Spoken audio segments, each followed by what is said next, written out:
What does your life really mean?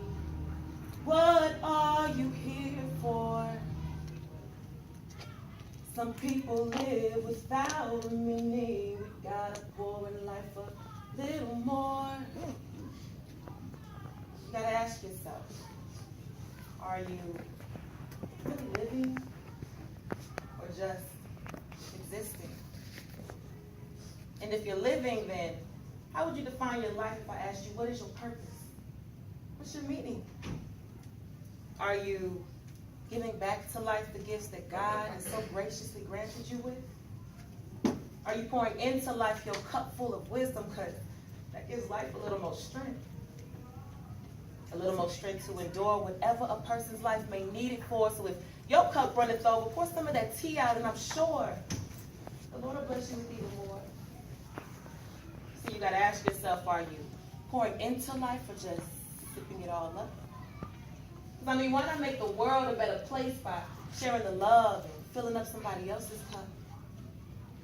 Even the strongest people alive have moments where they need to be refilled and revitalized. So don't sip that tea all alone. Let's encourage one another by pouring into each other's lives. And realize that you may have eyes watching every move that you make. So even if it's unintentional, your life might be influential to another soul that's inspired by every move that you take. And at the same way, life is precious, especially if you're a person of essence, who blesses others with simply your beautiful presence. Sometimes it's all a person needs is just to know that you're there. Sometimes there's no need for words in order to show that you care. Sometimes what may seem small to you might appear large in another person's atmosphere, so beware when people stare.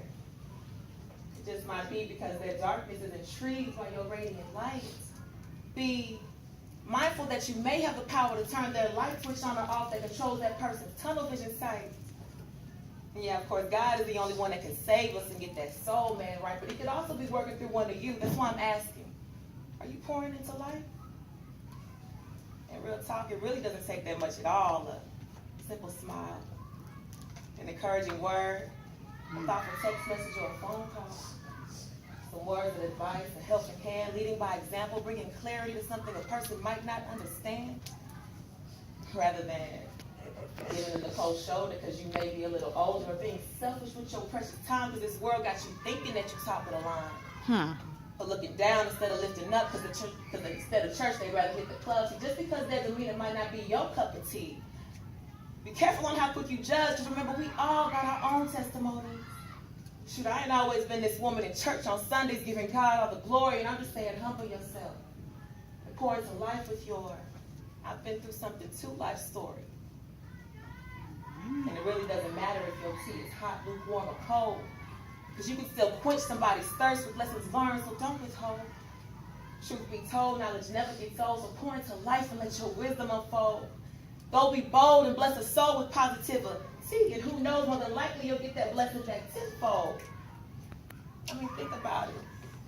You can be the solution to a person's confusion, the fresh air to a life full of pollution. If somebody needs answers, you just might be that resolution. And if nobody's pouring into you, go to God for a drink. With him, there is no other substitution. What does your life really mean? What are you here for? Some people live without a meaning. We gotta pour in life a little more. God bless y'all.